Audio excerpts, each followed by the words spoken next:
Let's see if I can change it. Oh, okay, gotcha. All right, guys. Well, apparently we're gonna have to do it like this tonight because I hit the wrong button, and that is super not okay. But it is what it is. Let's make sure the chat stuff is all situated here going on. I don't know if this is even right. Well, anyway, we're going to talk about the Lions' Week 1 performance against the LA Rams. I don't know how many of you stayed up last night to watch that. Got a little overtime special, a little bit of extra credit for us to go ahead and watch on a Sunday night. Great way to start your week, getting to stay up late on a Sunday night to watch some ball. Luckily, I get to work second shift. However, I did miss a good chunk of the game. I was trying to watch it while driving and listen to it while I was at work. But, guys, Hat and Boobs came through in the clutch when I was trying to come inside there, race from my truck to the house. It was about the time overtime started. And she opened the door for me and already had a couple beers out ready for me to go. So I was able to literally just step right in the house and be able to pick right up at the game. So that was a nice little touch, and Hulu had only lagged me out a couple of seconds. I wasn't really that far behind. But we did get to observe a good chunk of the game, got to listen to a majority of the game. I'll give you guys my thoughts here on what I seen. If you haven't already, smash like if you like the content that we provide. Subscribe to the channel if you want to stick around for it for a little bit more. And if you really, really like what we do, go ahead and turn on notifications so you never miss out on any of the hot fire reactions we got coming at you. Defensively, y'all, I admit that to start the game, well, right after the game, I was a little not too hype about our defensive performance. I thought Aaron Glenn's defense was maybe in my head a little too built up to be something that it wasn't. Again, we were missing DJ Reader, and our safety room was a little light. I felt like there were plays that could have been made that were missed, opportunities that were missed. And then I also feel that our defense got a little gassed come the end of the third quarter. However, when you take a step back and look at the production that we were able to mitigate the LA Rams from having, right? Yeah, they moved up and down the field, but we have a good bend but don't break philosophy.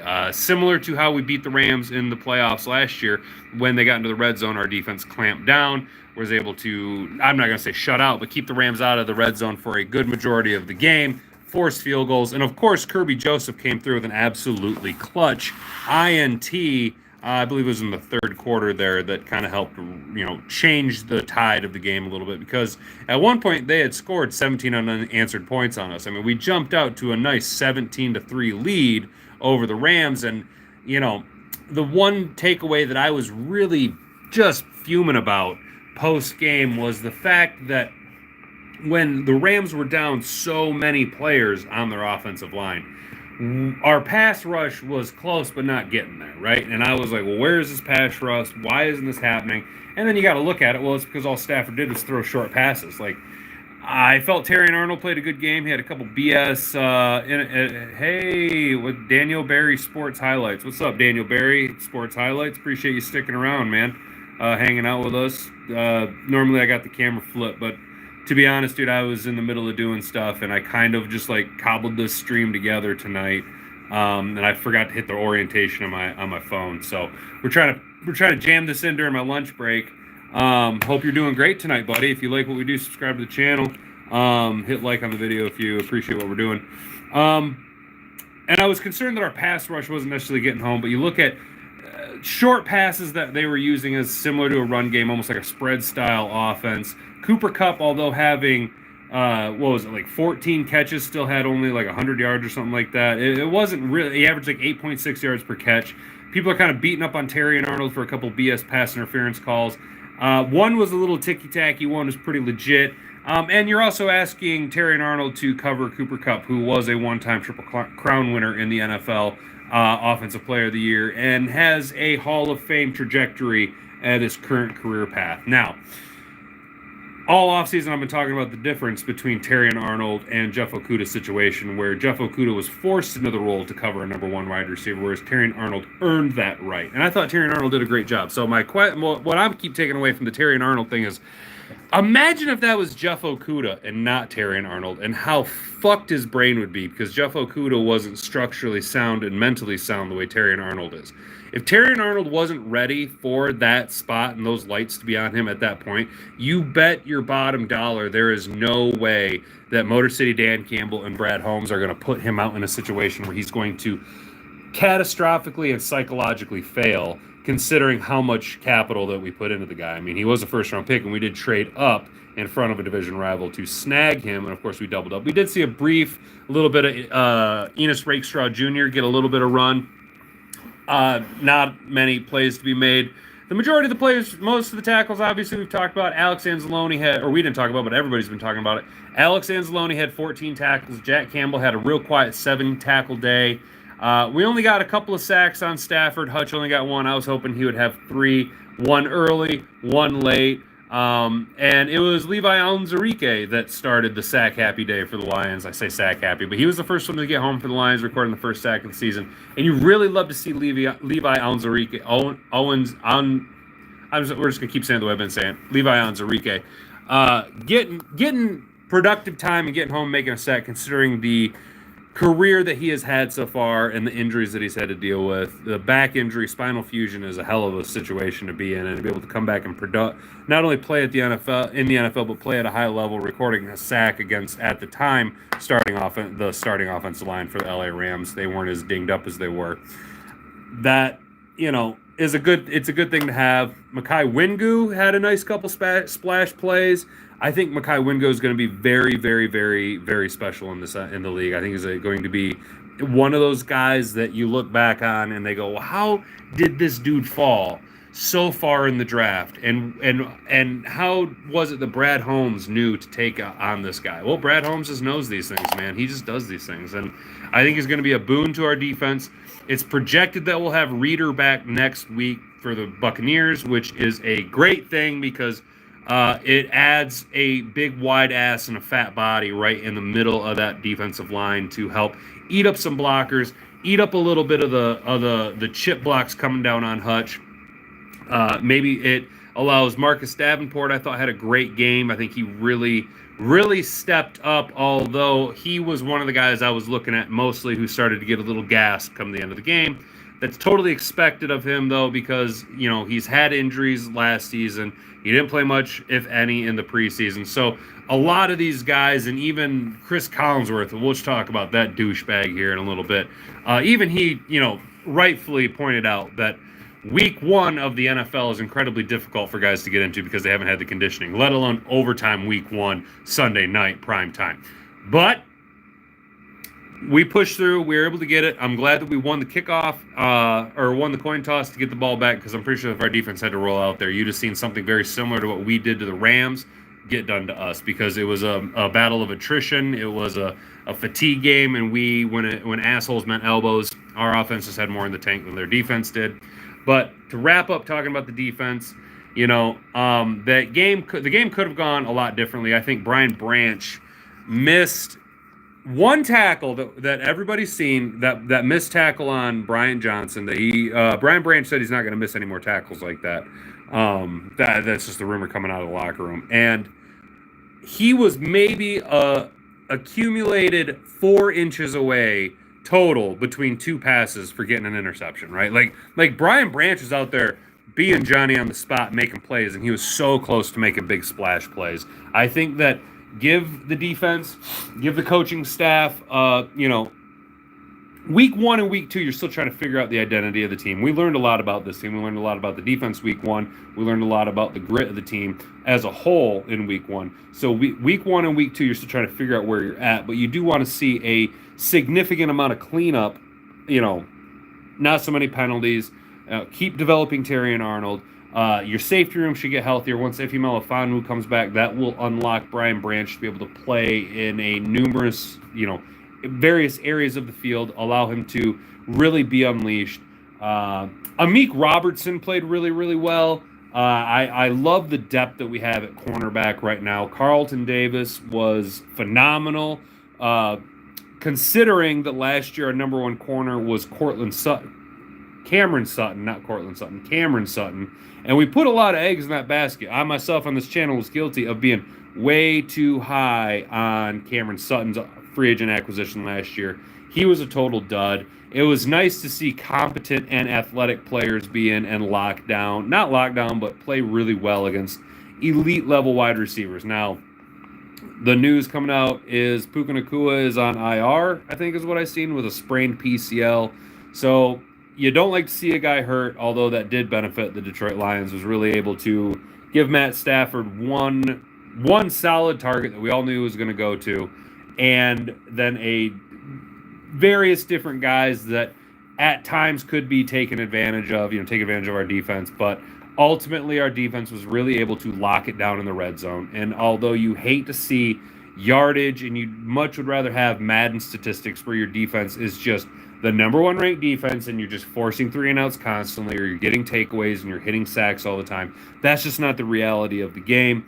Our defense clamps down in the red zone, limits the amount of damage done, even forces teams into, especially because it seems that when teams are playing the Lions now, coaches seem to think that they need to be like Dan Campbell and try and go for it.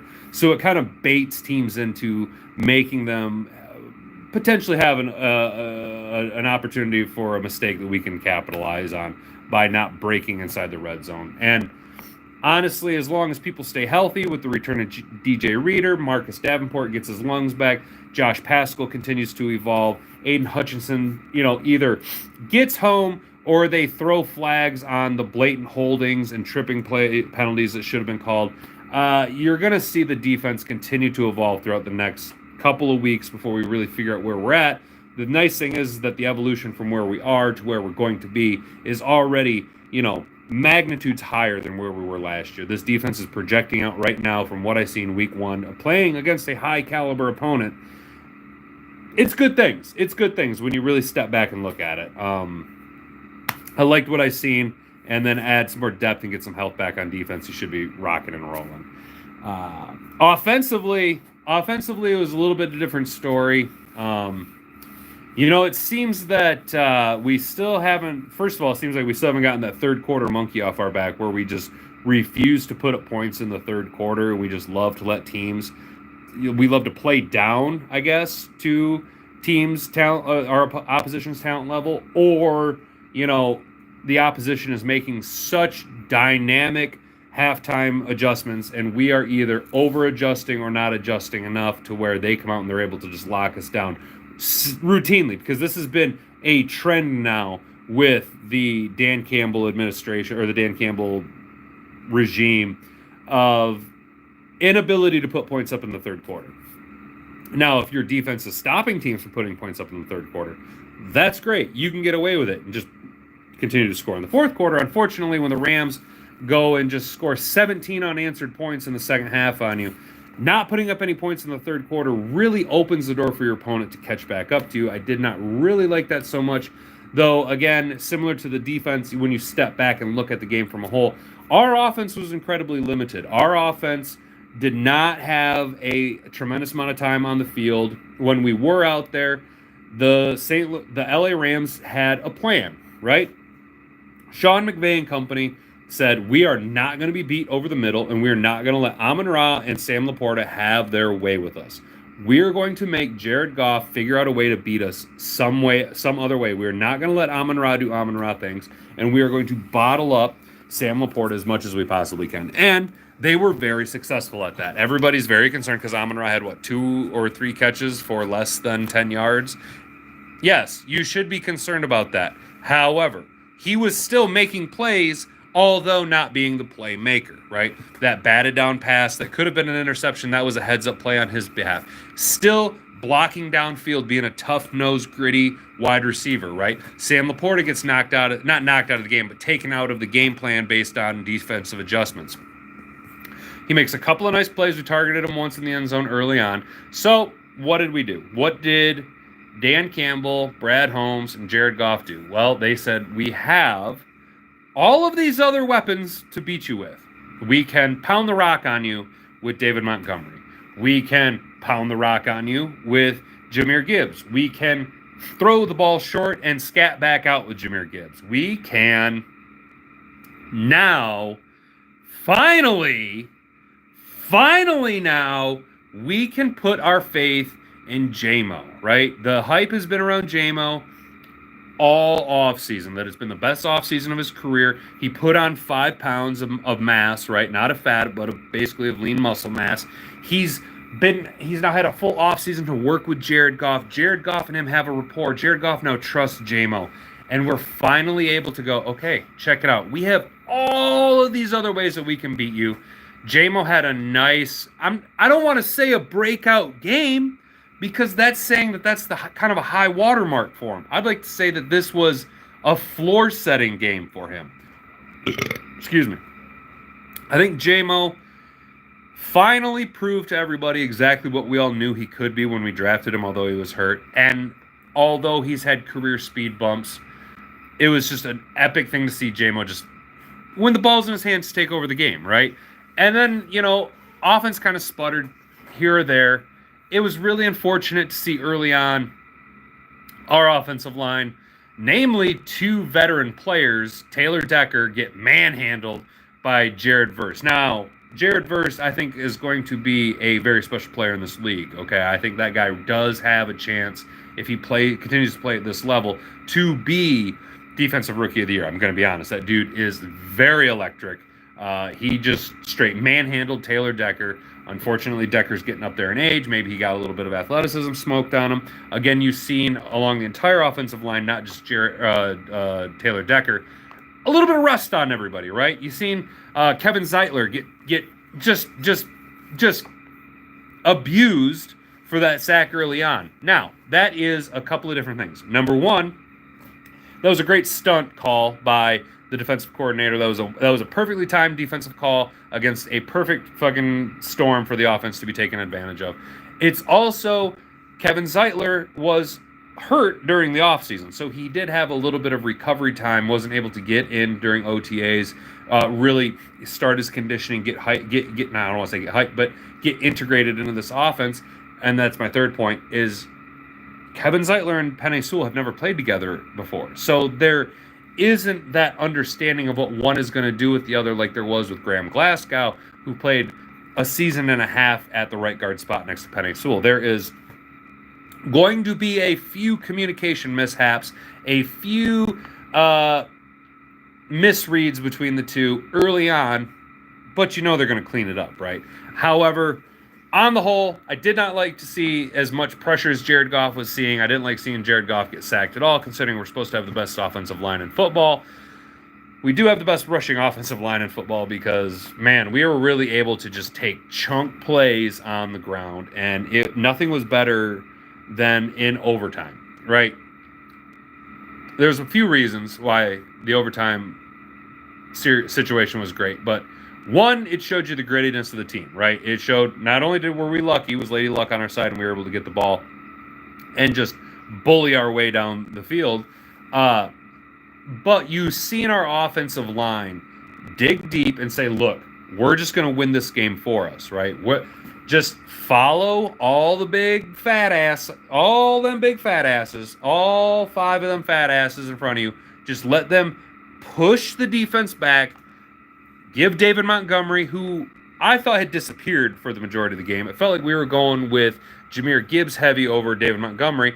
Come to find out, that was only the most beneficial thing we could have done, because at the time, in overtime, when you bring in David Montgomery, who can squat almost 1,000 pounds, okay, I'm not exaggerating,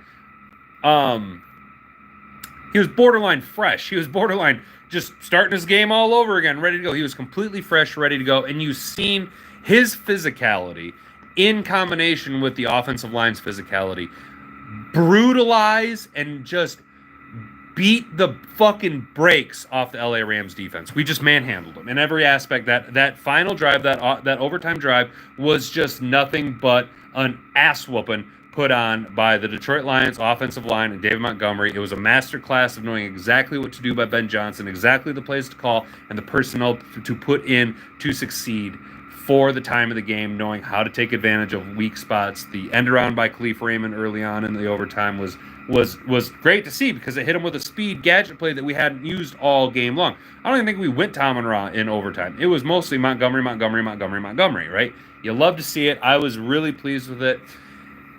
The best part about that David Montgomery overtime touchdown was, so I had a 4-leg parlay laid out where I needed the Lions to win, Monty to score, JMO to score, Monty to go over 53 yards and over 31 yards. And all I was needing was 2 of them 4. Lions to win, Monty score, JMO.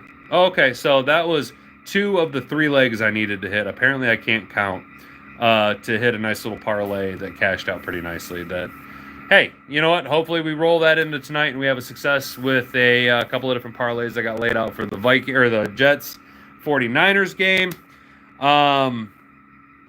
Anything else? Okay, yeah. So Brian Branch played real great, super duper close on a couple INTs.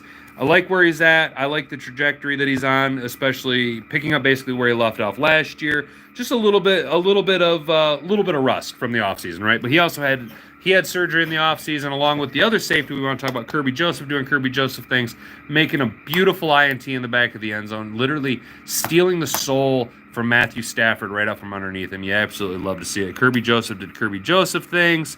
Terrion Arnold, I thought Terrion Arnold played well, all things considered. Who he was matched up against, the quarterback, the wide receiver, and the offensive-minded guru genius that is Sean McVay. I thought Terrion Arnold played relatively well, minus a couple of one not great pass interference call. Other than that, I thought Terrion Arnold played well. Limited the yards after reception for Cooper Kupp, who is kind of the yak king.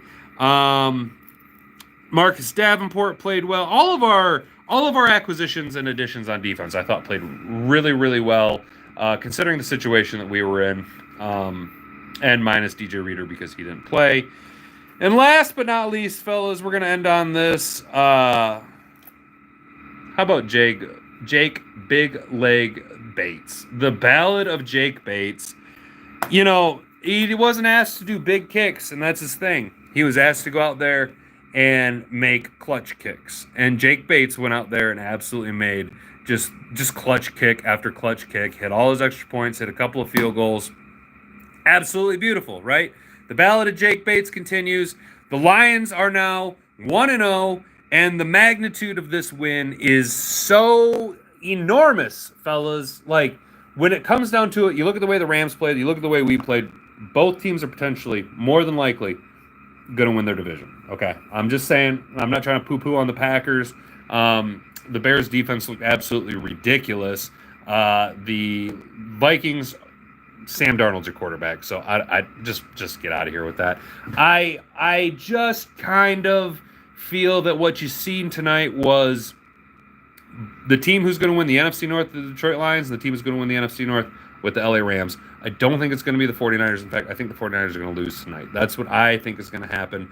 I'm not taking the Niners to lose, though I do have a long parlay out on alt line stats because that's kind of my thing, is playing the alt line. So if everything hits plus the bonus, I can make a cool couple $20,000. Hey, that's a 10-leg parlay. We're not here to talk about that. We're here to talk about the magnitude of the win. This could give us a 1-game advantage for home field advantage in the number 1 seed heading into the NFC playoffs, potentially. Let's not count all our ducks before they're chickens here, fellas. We got a long season ahead of us. We need to clean some things up. We need to clean up the penalties, clean up the offensive line, get a little bit more aggressive on defense. DJ Reader's going to make a massive impact.